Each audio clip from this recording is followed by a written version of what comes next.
Баршаңызға қайырлы күн, құрметті көрермендер.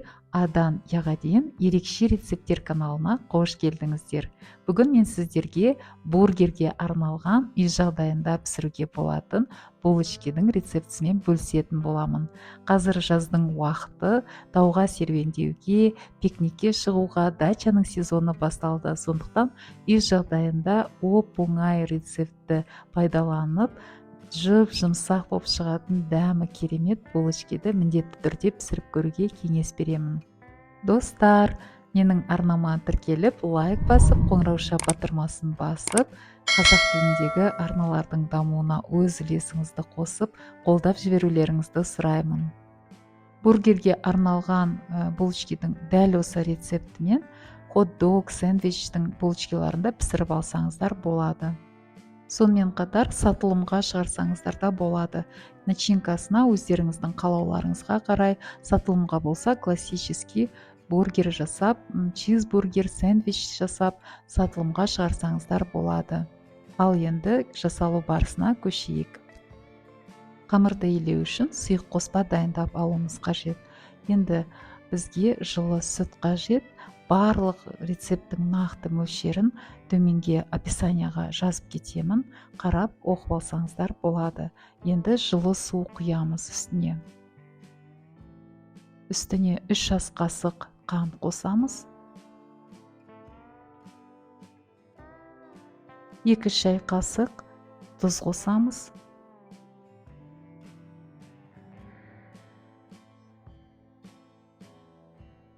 Және 2 ас қасық ашытқы қосамыз. Енді жақсылап бәрін араластырамыз.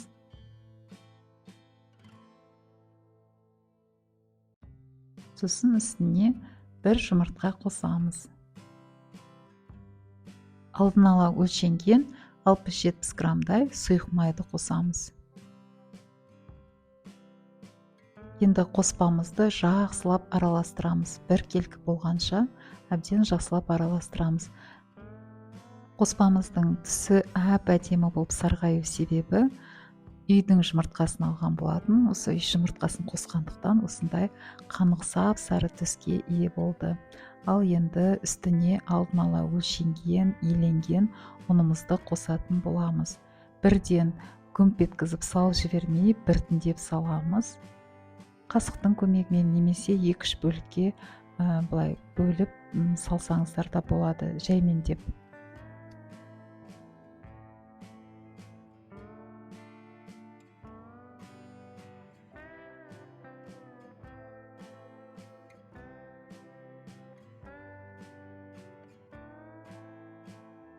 Енді қасықтың көмегімен сұйық және құрғақ қоспамызды алдын ала дайындап алған жаңа сұйық қоспамызбен ұнымызды біріктіріп жатырмын. Қасықты қолдану, қасықтың көмегімен жасау міндетті түрде емес, яғни өздеріңізге қалай ыңғайлы, бірден қолыңызбен илей берсек те болады. Енді мен қазір ары қарай біріктіріп жатырмын. Қамырымызды илеп, қатты баспай, біртіндеп жаймен біріктіріп осылай илеп аламыз. Қайтара мінекей илеп, енді қамырымыз дайын болды. Қазір бір қайра тағы да илеп, енді көтерілгенше жылы жерге қойып қоямыз.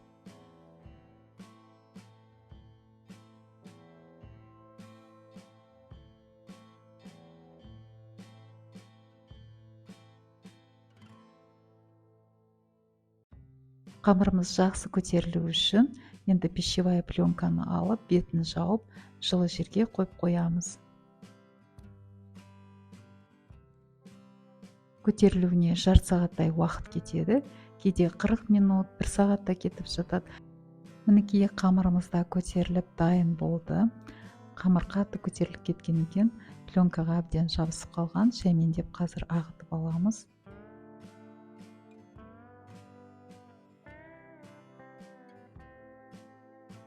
Қамырымыз жұмсақ болып көтерілген екен. Мінекей бір қайрап тексеріп жатырмын. Енді қазір біз қолымызды майлап аламыз да күнбағыс майымен. Бір келкі етіп, кішкентай күлшелерге бөліп шығамыз қамырымызды. Егер сатылымға арналған булочкалар болатын болса, онда міндетті түрде таразыға салып өлшеп алған дұрыс. Өйткені салмақтары бәрі бірдей болып шығу керек. Ал егер өздеріңізге үй жағдайында өздеріңізге пісіретін болсаңыздар, өз мөлшерде бірдей қылып булочканың размерін осылай бөліп аласыздар, және осылай иінін қандырып бір қайтара илеп жіберіп кішкентай булочкаларымызды қойып қоямыз. Сатылымға мысалы мини бургер болатын болса 100 граммнан алсаңыздар болады. Орташа бургердің размері болатын болса 150, егер макси бургер жасағыларыңыз келсе 200-250 граммнан өлшеп аласыздар. Енді осылай тақтайшаға тізіп алып, тағы да пленкамен бетін жауып, бір 15-20 минутқа қойып қоямыз. Енді пергамент қағазын духовканың листына қойып, көтерілген, мұның қатты көтеріліп кетпеу керек, яғни сәл ғана осы 15-20 минутта мінекей көтерілді. Енді осы дайын болған булочкаларымызды пергамент қағазына қойып, қазір алдын ала қыздырылған пеште пісіретін боламыз.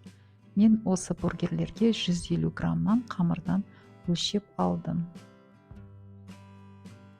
Енді жұмыртқаның сарыуызын бетіне жағып шығатын боламыз. Ол үшін бір сарыуызды алып, бір ас қасық сүтті қосып, жақсылап араластырып жағамыз. Мен енді көз мөлшерде ғана құя салдым сүтті. Мінекей жақсылап араластырып алып, қамырымыздың бетіне қазір жағып шығамыз. Біркелкі етіп, мінекей барлығына бірдей қылып жағып шығамыз. Қолданып тұрған жұмыртқаның сарыуызы үйдің жұмыртқасы болғандықтан сап-сары осындай әдемі түс беріп тұр.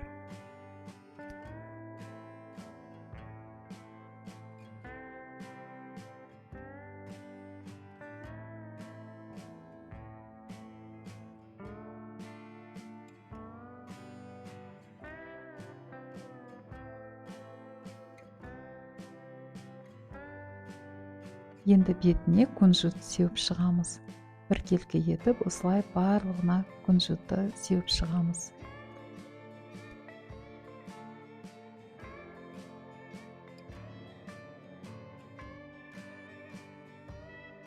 Енді алдын ала қыздырылған пеште 180 градуста 20-25 минутқа қойып, булочкамызды пісіріп аламыз.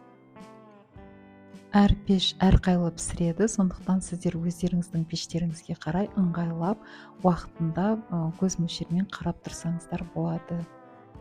Мінекей бургерге арналған булочкамыз да дайын болды. Енді дәмді ыстық нанның иісі мұрынды жарып бара жатыр. Қазір басып көрейік. Мінекей жып-жұмсақ, жақсы көтерілген.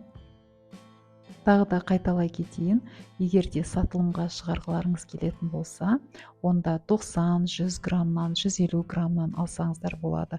Бірақ міндетті түрде таразыда өлшеп аласыздар қамырды. Ал егер өздеріңізге үй жағдайда пісіргілеріңіз келсе, онда көз мөлшермен осылай пісіре берсеңіздер болады. Өте дәмді шығады, жасалу жолы оп-оңай, міндетті түрде жасап көруге кеңес беремін. Достар, сіздерге тағы да бір өтінішімді айтқым келіп тұр. Видео пайдалы болса, видео ұнаса, лайк басып, тіркеліп, арнама қоңырау батырмасын баса кетулеріңізді сұраймын. Мен үнемі айтып отырамын, егер де дайындау барысында сіздерде сұрақтар туындайтын болса, пікірге қалдыра кетіңіздер. Мен міндетті түрде сіздердің барлық сұрақтарыңызға жауап беретін боламын. Ал енді тексеріп көрейік. Қараңыздар, қандай күшті, өте, енді дәмін көрсеңіздер де өте дәмді. Достар, видеоны аяғына дейін қарағандарыңыз үшін сіздерге көптен көп рахмет. Сіздермен бірге болған мен Марал Есенова. Кездескенше сау саламат болыңыздар.